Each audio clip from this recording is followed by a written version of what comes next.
Ini harus dipikirkan bersama ini, jangan kita mundur-mundur jadwalnya. Ada orang yang hampir 1 juta orang ini nanti nggak dibayar selama 15 bulan ke depan. Nah ini kalau 1 juta orang semuanya berdoa dengan kita, sial kita nih Bu. Jangan sampai kita, ini ada Pak Kiai di belakang nih, jangan kita nunggu setahun nih, maka nggak mungkin kita tidak menggaji orang selama setahun 3 bulan. Berarti kan kalau 12 bulan tambah 3 bulan, 15 bulan tanpa gaji, alangkah kejam kita dengan mereka. Gagal rumahkan tenaga honorer, pemerintah beralih, tunda pengangkatan ASN dan P3K yang sudah diseleksi. Berita mengejutkan datang dari gedung parlemen, gedung tempat berkantor, orang-orang yang disebut oleh undang-undang sebagai wakil rakyat, yang akhir-akhir ini justru lebih kelihatan sebagai wakil partai, yang hanya bisa bersuara sesuai kepentingan partai, dan arah dukungan kemana partai berkiblat. Rapat anggota DPR dengan Menteri Pendayagunaan Aparatur Negara sepakat mengikuti draft rancangan pemerintah menunda penerimaan pegawai negeri sipil dan pegawai pemerintah dengan perjanjian kerja atau P3K. Mirisnya lagi, bahkan mereka yang sudah mengikuti seleksi dan sudah diumumkan lulus seleksi penerimaan ASN dan P3K 2025 harus menunda selama 1 tahun untuk dapat menikmati gaji pertamanya sebagai pegawai negeri sipil ataupun pegawai kontrak alias P3K. Kita dengarkan terlebih dahulu hasil rapat anggota Dewan Perwakilan Partai dengan Kementerian Pendayagunaan Aparatur Negara berikut ini. Jangan lupa tekan tombol like dan subscribe di bawah video ini agar channel ini dapat berkembang. Terima kasih. Sebagaimana tadi pertanyaan dari Bapak dan Ibu yang ditanyakan, karena tadi ada beberapa ada kebutuhan penempatan ASN sebagai prioritas pembangunan, kemudian juga kami juga ada beberapa instansi pemerintah yang meminta penundaan dan lain sebagainya, maka kami ingin mengusulkan dilakukan penyesuaian Pak Pimpinan, penyesuaian jadwal pengangkatan CASN ini setidaknya di tahun 2026 sudah bisa kita selesaikan. Jadi namun demikian saya mohon barangkali arahan dari Komisi 2 mengenai hal tersebut karena meskipun bagaimana kami pun tetap terus-menerus untuk menyelesaikan, tetap berkomitmen untuk menyelesaikan memastikan bahwa pelamar ini tetap mengikuti dan dinyatakan lulus seleksi tetap diangkat sebagai pegawai ASN begitu.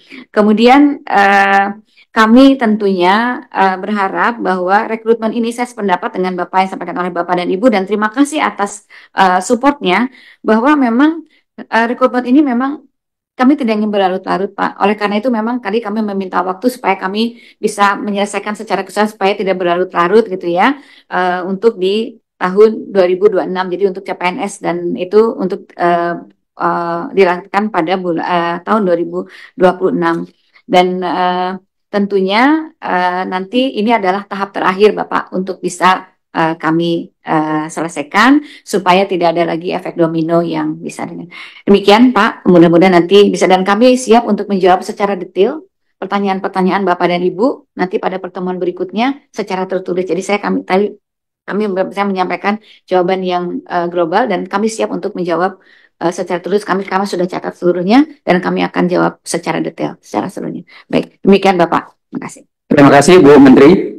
Tadi Bu Menteri menyampaikan ini kita pengennya Bu ada jadwalnya gitu sehingga tidak lagi teman-teman ini begitu ditanya dari dapil masing-masing ada kejelasan untuk menjawab. Jadi kita pengen secara tegas kalau di 2026 itu di bulan apa, kira-kira begitu Pak Tovan ya, sehingga ada kejelasan waktunya.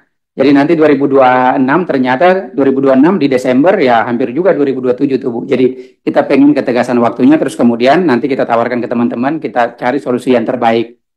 Baik Pak, kalau diizinkan Pak, untuk yang CPNS kalau bisa kami selesaikan pada Maret 2026, sedangkan untuk P3K Oktober 2026. Izin Bapak, dengan tadi berbagai persoalan yang sedang kami hadapi.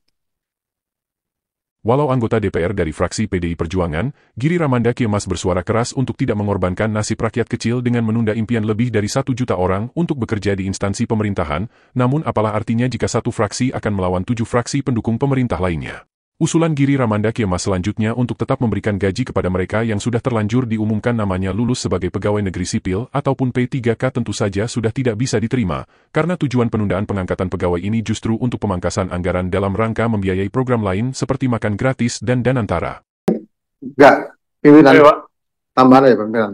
begitu. Ya, artinya kalau Bu Menteri sudah memberikan kepastian di Maret 2026, ini harus segera dilaksanakan, lalu koordinasi dengan Kementerian Dalam Negeri, agar kawan-kawan di daerah bisa membayar gaji mereka melalui barang dan jasa, yang secara aturan sudah dilarang melalui Undang-Undang Nomor 20 Tahun 2023. Ini yang jadi masalah, Bu ini. Kan kita nunggu setahun nih, maka nggak mungkin kita tidak menggaji orang selama setahun 3 bulan. Berarti kan kalau 12 bulan tambah 3 bulan, 15 bulan tanpa gaji, alangkah kejam kita dengan mereka. Karena apa? Undang-undang ASN melarang membayar mereka. Ini kan harus dicari terobosan hukumnya agar pemerintah daerah tetap bisa membayar melalui barang dan jasa. Ini harus dipikirkan bersama ini. Jangan kita mundur-mundur jadwalnya. Ada orang yang hampir 1 juta orang ini nanti nggak dibayar selama 15 bulan ke depan. Nah ini kalau satu juta orang semuanya berdoa dengan kita, sial kita nih Bu. Jangan sampai kita, ini ada Pak Kiai di belakang, jangan sampai kita didoain jelek oleh 1 juta orang. Itu aja. Terima kasih pimpinan. Bagaimanapun suara terbanyak akan selalu menang. Pemerintah dan anggota DPR RI dari fraksi koalisi Kim Plus sepakat menunda pengangkatan lebih dari 1 juta pegawai negeri sipil dan P3K sampai bulan Oktober 2025 untuk pegawai negeri sipil dan bulan Maret 2026 untuk P3K.